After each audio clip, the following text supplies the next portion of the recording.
Hi, everyone. I'm Cynthia Garrett, and welcome to the Cynthia Garrett Podcast. On this week's episode, I want to dive into something that just keeps coming up with people that I meet all over the place. And it's a teaching that is near and dear to my heart because it's the teaching that actually changed my life. It was in understanding this specific foundational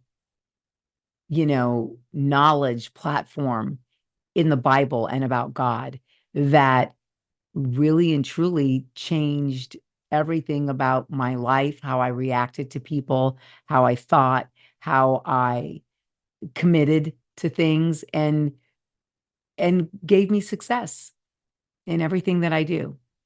I want to talk about brokenness. I want to talk about brokenness because if you don't recognize the brokenness that you have in your life and where it comes from, I promise you, you will never live a life that is as fulfilled or happy as it should be. You will struggle and search. You will project horrible things onto yourself and the people around you, oftentimes and most times the people who love you.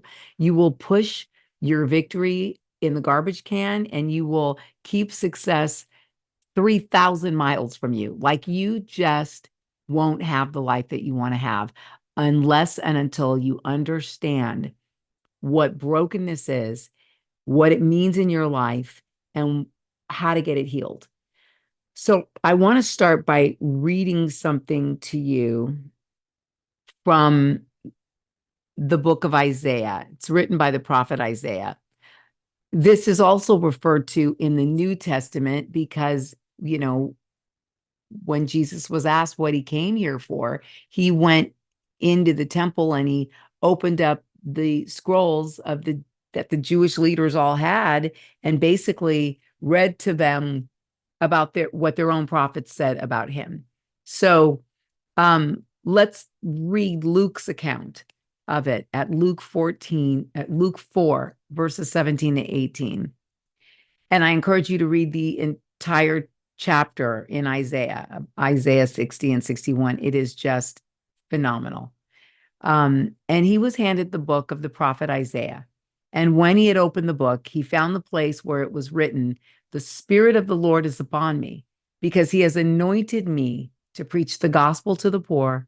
He has sent me to heal the brokenhearted, to proclaim liberty to the captives and recovery of sight to the blind, to set at liberty those who are oppressed." Now, I'm going to come back to that, but let me just go on from here. Miracles, right, of healing are something that I've seen a number of times since my first experience with my own miraculous healing. My son and his friends actually prayed for a deaf kid in college at a Bible study in our home one night, and the kid got his hearing back in our living room, right? He had in the past, and this is his story, 5 surgeries with doctors from Yale to Harvard all throughout his young life, and literally nothing worked. He was deaf until that night when God opened his ears. And then it's now, gosh, it must now be 15 years later, but that changed man is still sharing the gospel of Jesus Christ and telling everyone about the miracle that happened that opened his ears. Countless college kids came in and out of our study and in and out of our home through my son's years at the University of Kansas. And many of them were student athletes and teammates of my son's.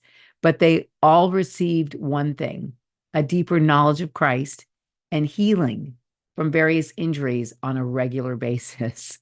So all of the healing and all of the healings that you may have seen or that we all may have seen are pretty amazing. But honestly, I have to tell you that nothing touches me in the way it does as when I see an emotional healing, which in my opinion can often be greater than the physical ones because people don't understand how damaged and broken and defeated our own emotions can make us.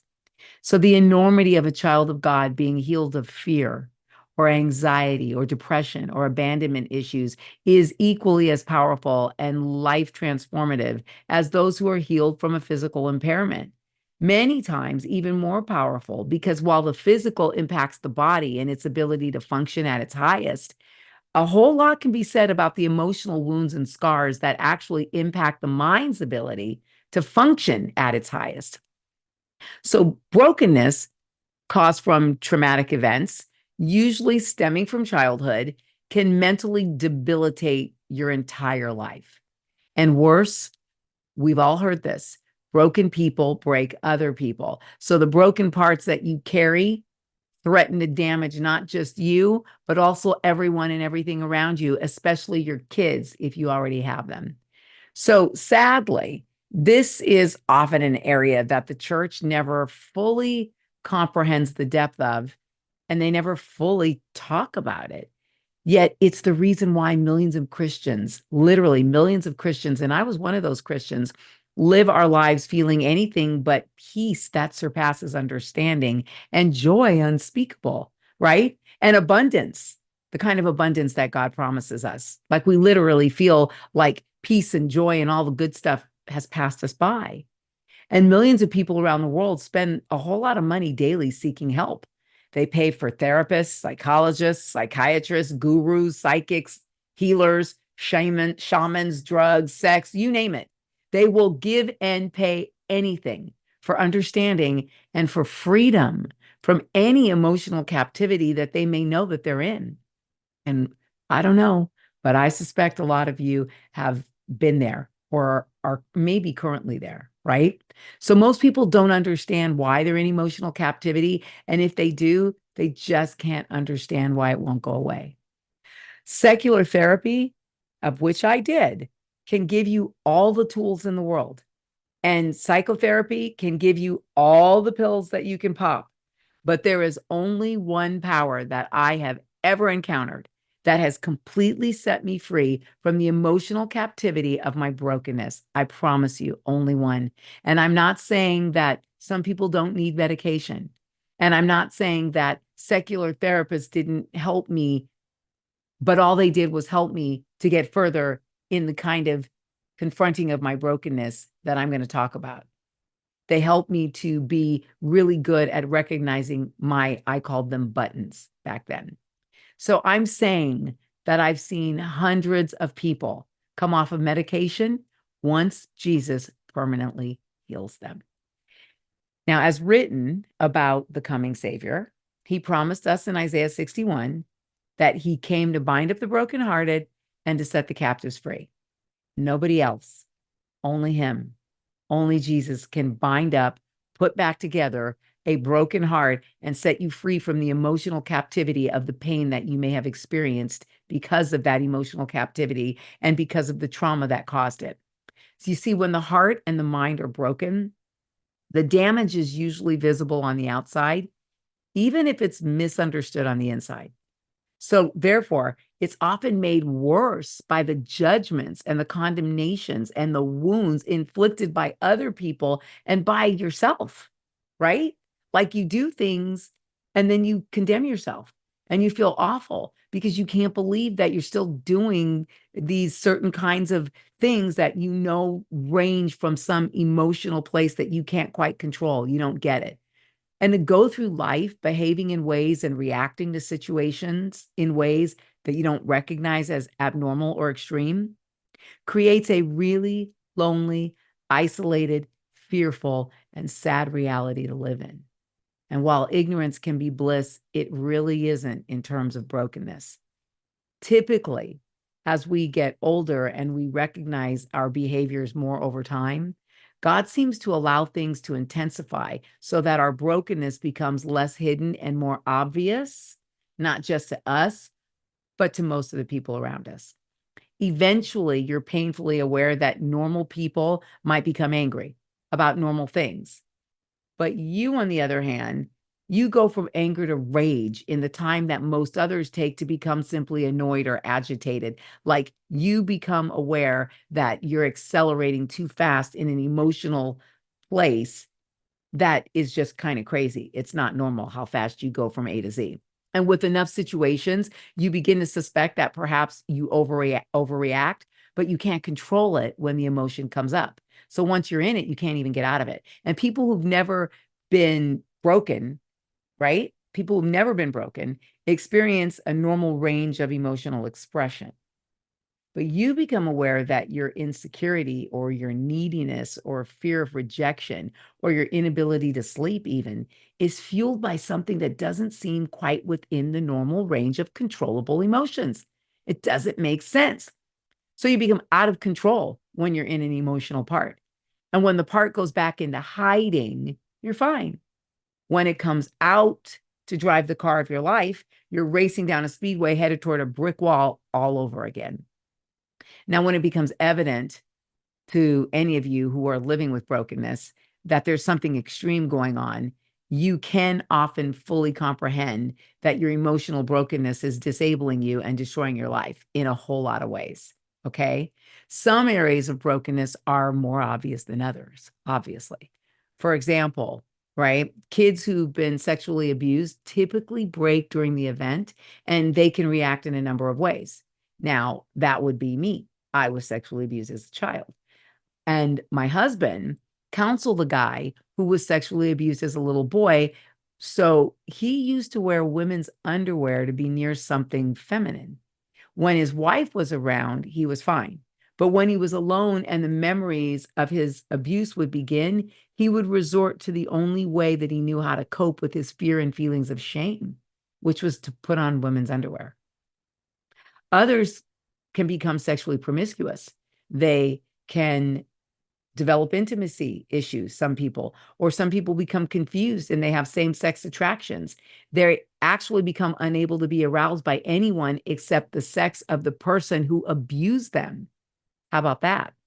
I've seen some women withhold sex or deny their femininity completely by dressing down or becoming overweight. They will literally stuff their feelings down with food and become overweight or unattractive so as not to draw male attention to themselves because they get triggered by the male attention because they were broken in the abuse as a child. Consequently, they'll get inner healing and miraculously lose weight. They'll get inner healing and often become healthy eaters for the first time in their life. By the way, some men will hate women because of brokenness. Some women will be so angry with men that they may treat them with disdain or belittle them. They don't have any respect for them. They have a difficult time trusting a man or receiving love from a man because of their underlying brokenness. This brokenness stuff can show itself in so many ways. Imagine being in a relationship with people with these types of brokenness issues.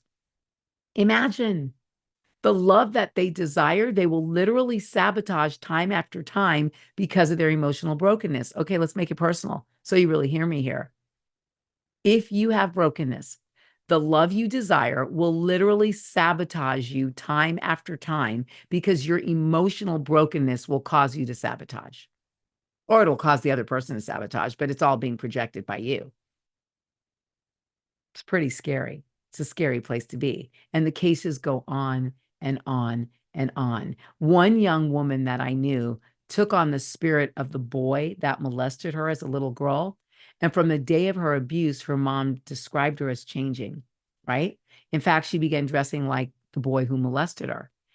Eventually, she expressed attraction to women and thought she was gay. And whenever she and I speak of her being with a guy, she just cries. She's so broken.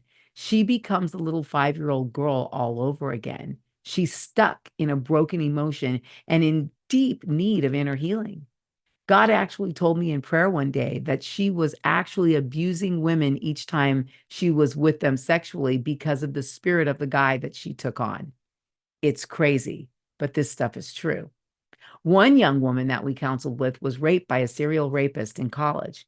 She came to us 2 years after the ordeal because she was experiencing fear and an inability to sleep for the first time nearly 2 years after her rape. Okay, so she gets raped. She really has no emotions until like 2 years later, she begins to actually start to unravel at the seams. So now we, of course, thought that it was like a delayed reaction to the rape that was causing her fear and inability to sleep.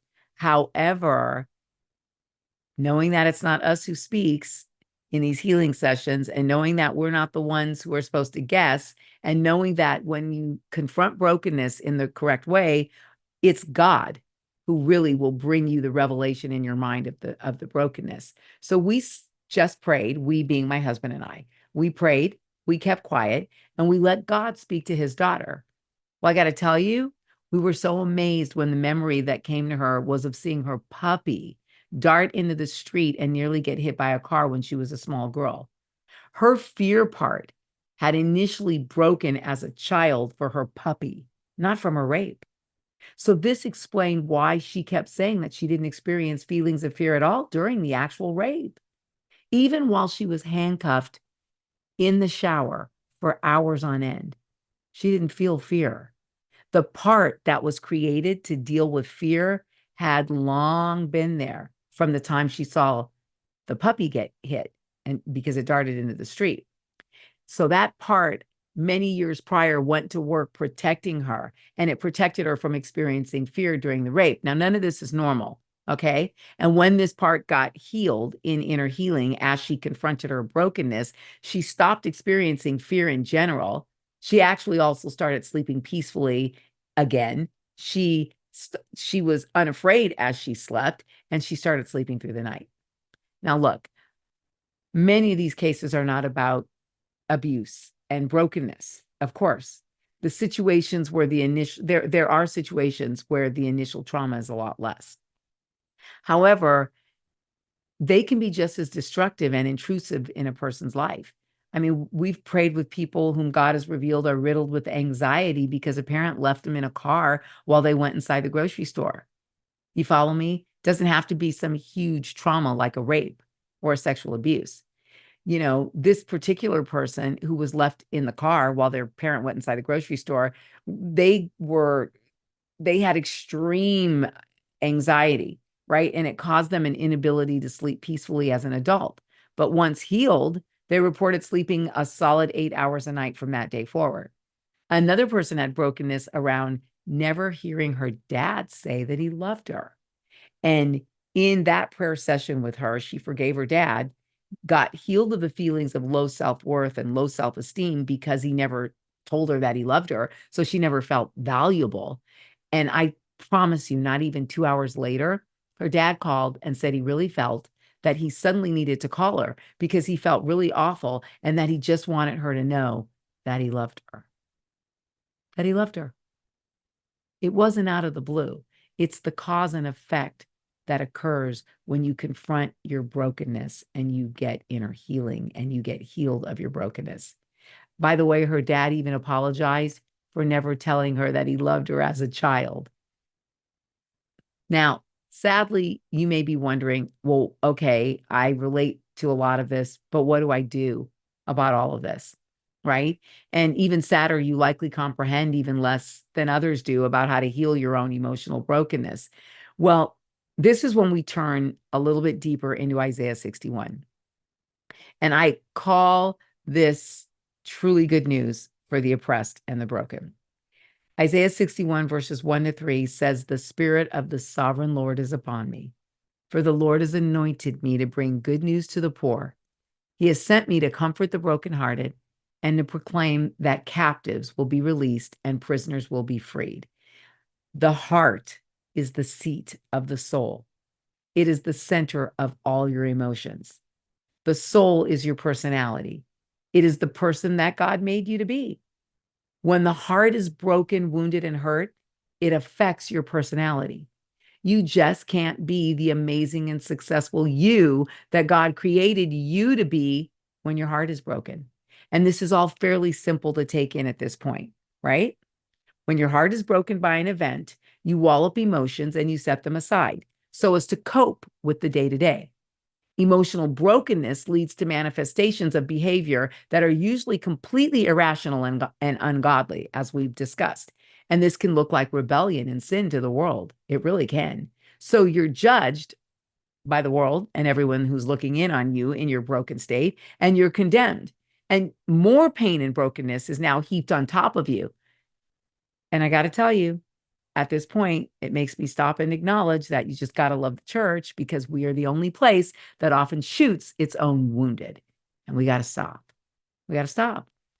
See, to God, who alone knows and judges the heart, this is why many times blessing and covering continue to come to people you might otherwise judge as sinful and rebellious, because only God is qualified to judge a person's heart, because he's a good father who understands the emotional wounds and the injury and the damage and pain that his children live with. And they usually live very unsuccessfully with all of that. And so, since God's mercies endure forever, as does his love, then I, for one, am really grateful that he chose to cover me, to bless me, to sustain me, and provide for me while I figured it all out and figured out that what I needed was inner healing.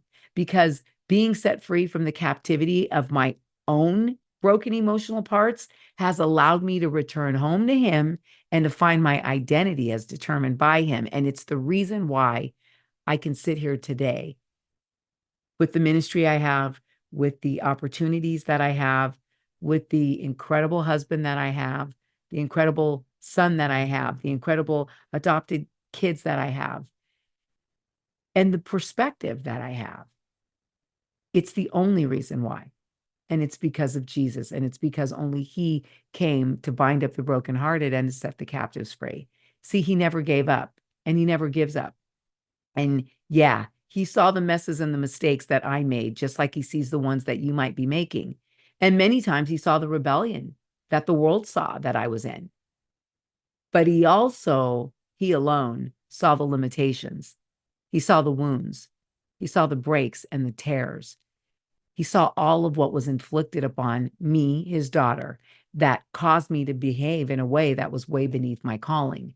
And he sees the same thing in you. He sees your limitations.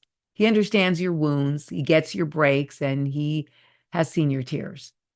He also sees what's been inflicted on you to cause all of this stuff, right? And he sees why you behave the way that you do. Like, he really sees why. And the why of what we do is really what the heart of God is after.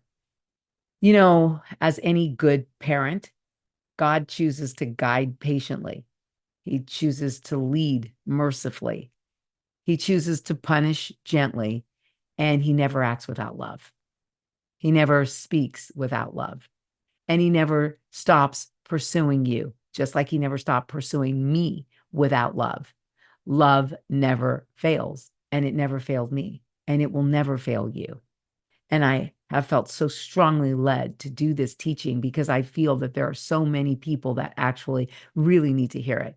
So, you see, your brokenness can cause you to live in such a world of delusion that you vote the wrong way as a Christian, you believe the wrong things as a Christian, you are tolerant of things that you should be intolerant of.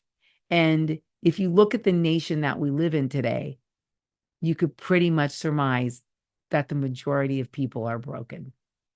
Look at the people and the way that we do politics.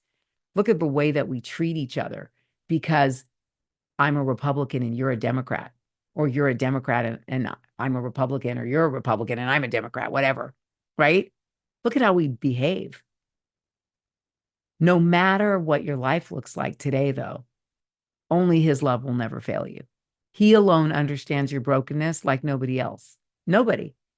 He understands your brokenness like nobody ever can.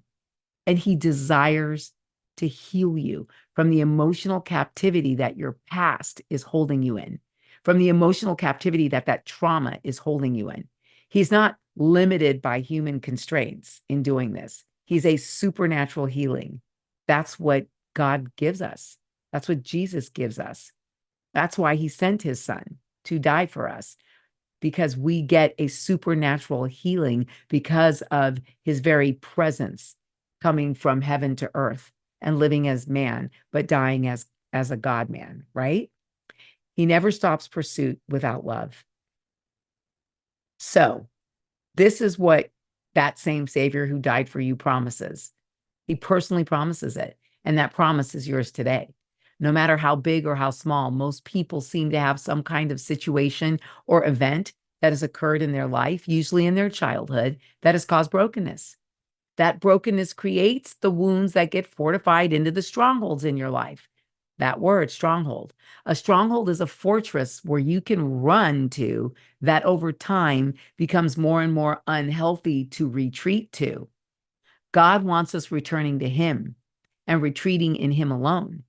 Yet emotional brokenness always creates strongholds over time. They're just unhealthy strongholds. And if you think about 2 Corinthians 10, verses 3 and 4, for though we walk in the flesh, it says, we do not war according to the flesh.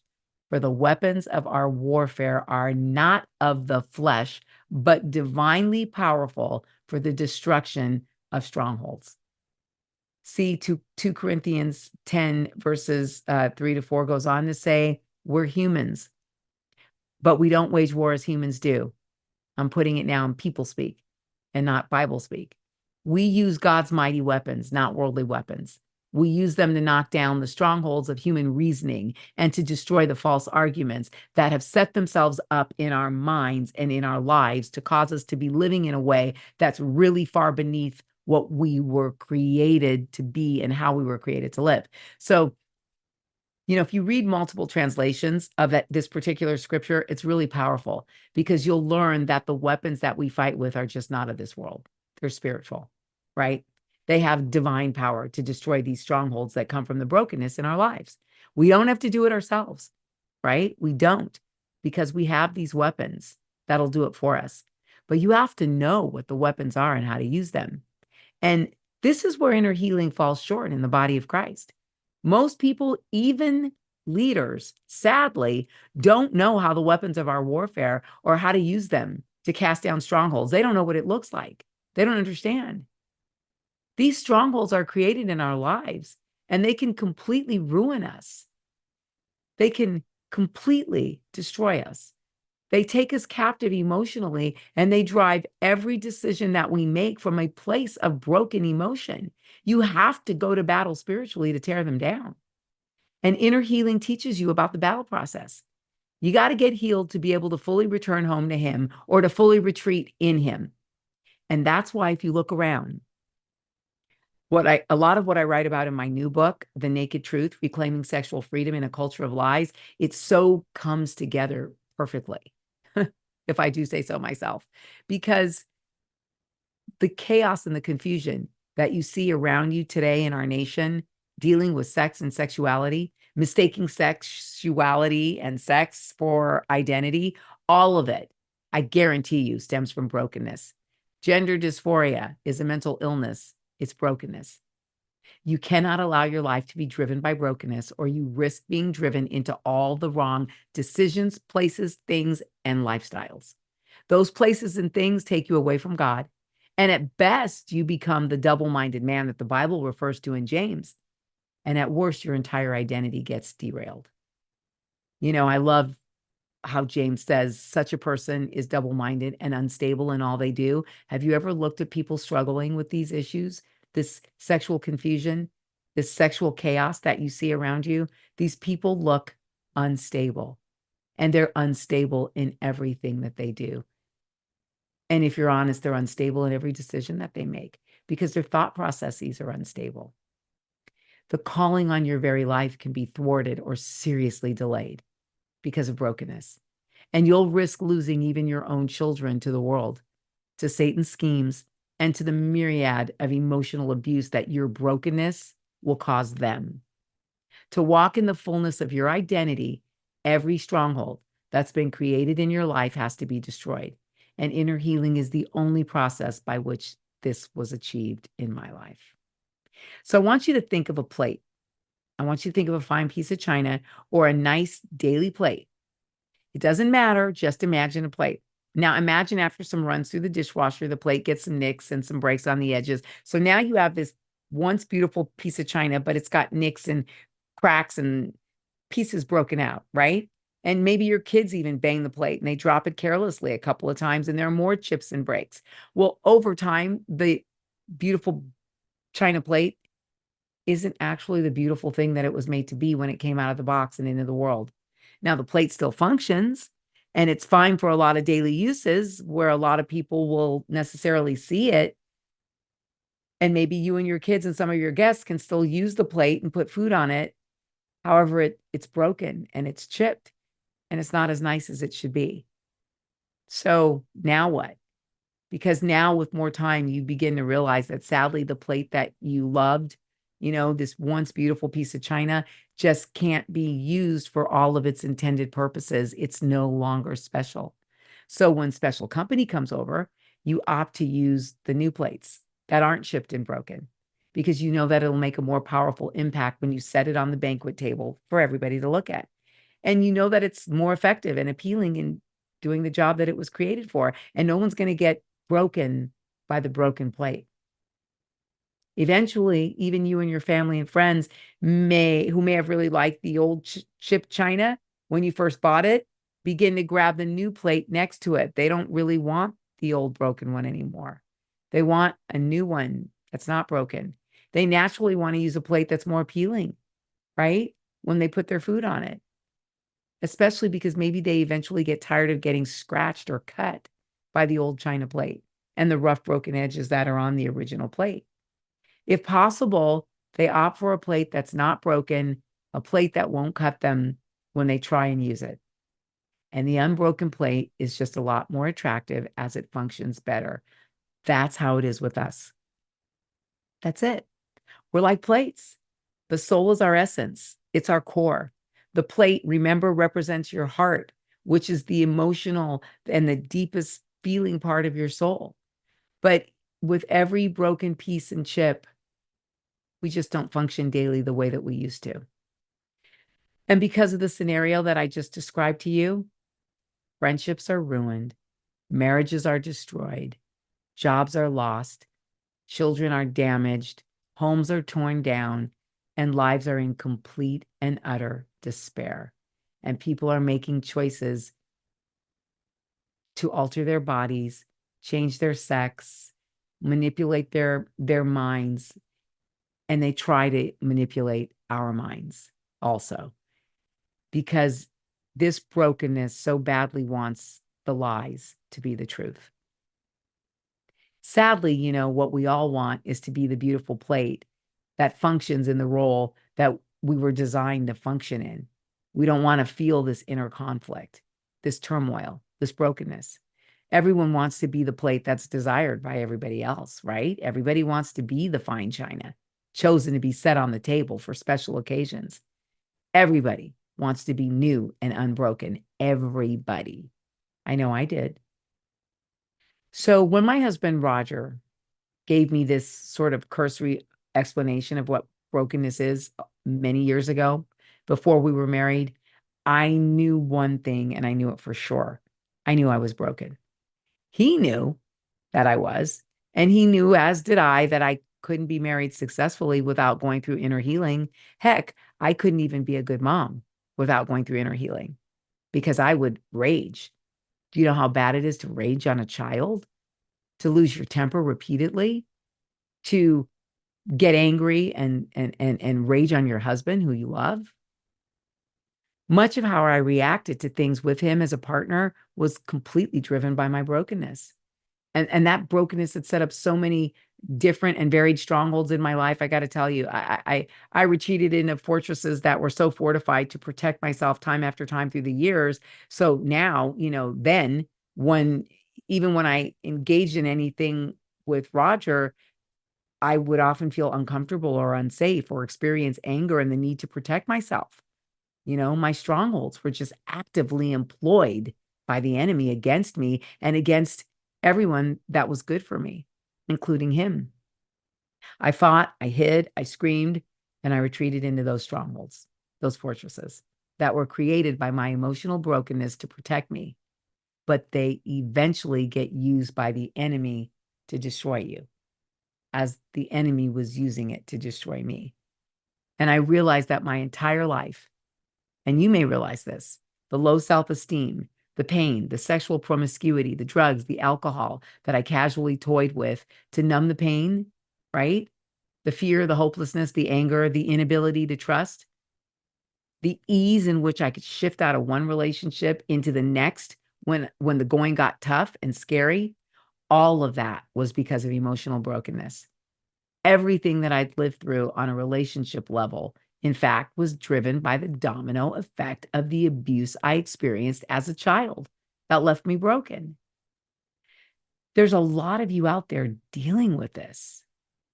There's a lot of you, you know, and you have to understand that that brokenness is rooted in all kinds of events and traumas concerning your childhood, right? For me, it concerned my sexual abuse, but for many of us, it's our parents' divorce. It's being raped, it's being abandoned, it's being dropped. Because of never understanding fully what to do with the brokenness that was underlying the behavior that I knew was not me, my life literally spun out of control. And took me it took me a lot of crazy places when I was a younger woman, and those crazy places I really talk about because it's the subject of my first book, Prodigal Daughter: Journey Home to Identity, and how I actually found Christ by coming to the end of myself, and realizing that I was exhausted and needed to do one thing. I only had energy for one thing, and that one thing was to surrender. So I wanted to share this with you and kind of get into this, because I think it's important. I think it's important that you understand that the human heart, as the Bible says, is the most deceitful of all things. It's desperately wicked, and who can know it, as Jeremiah 17, verse 9 says. And you can't run off following your heart because your heart runs off after your emotions, right? You've got to actually understand that you may be broken and understand that you may need inner healing. You don't need to go through world takes you through to splinter you and fragment you into more brokenness. So you may be experiencing right now, even as you listen to me, that God is employing mercy and patience with you, and that you've got some stuff going on. And there may be things that have happened to you and things that you've experienced that you carry with you. And I just need you to know that you're not alone and that God really does know. And that's why only He is fit to judge your heart. And that's why I'm here to tell you to follow Him and not your heart. When your heart is made whole and you're healed of this brokenness, you no longer have parts that will operate independent of the core of the plate. They'll no longer pop up irrationally, these emotions, to drive you further into emotions that you don't want to be in. You're whole and you're new. And when you are whole and you're new and healed, you can be all that you truly desire to be. And success is yours and victory is yours. And everybody will want to be around you because they no longer get cut or scratched or broken by your brokenness, right? You're safe. You're safe. So I ask you, can you afford to go through life without this type of healing? Well, I say no, because I tried. It's impossible. And we all know that stuff isn't right when it's not right. And no matter how hard we try to numb the pain or erase our realities or avoid thinking and lose ourselves in success and achievement or distract ourselves with people and things, it is literally impossible to escape the reality, even in moments, that your life is out of whack when your life is out of whack. So, and what out of whack, what does it mean? It means emotionally out of balance, emotionally broken. So even while running from God, a lot of people know that they're not running toward a better situation. They're not running toward a better substitute. You may think you are because your flesh feels good in a moment, but eventually your flesh hurts and aches all over again. It's an unending cycle of up and down that you may be in, and high and low with brokenness. Getting the inner healing that you need for your life enables you to no longer run, but to live life and to receive abundance and blessings and to live in joy and to have peace. And that's why, for me, this is the greatest explanation that I can give to you. And it's really fleshed out even more in my first book, Prodigal Daughter, A Journey Home to Identity. And the culmination of it happens in my third book, my new book, The Naked Truth, Reclaiming Sexual Freedom in a Culture of Lies, because it one ends up the other, right? And so I encourage you, to dive into an understanding of all of this. And again, it's very difficult to flush it all out in one podcast. I really wanted you to kind of be able to hear what brokenness is, to get an idea of the fact that inner healing can take you to victory and to healing over those broken emotional parts, and that God can make you take your soul and your broken heart and bind it together and set you free from the emotional captivity that you might be held in even right now. So, of all the lessons that I have to share and of all the messages that I have to preach, nothing matters to me more than for you to understand that if you're broken, only Jesus Christ came to heal you right now, today, and your entire identity depends on it. I'm Cynthia Garrett. Thanks for listening. I'll see you next time.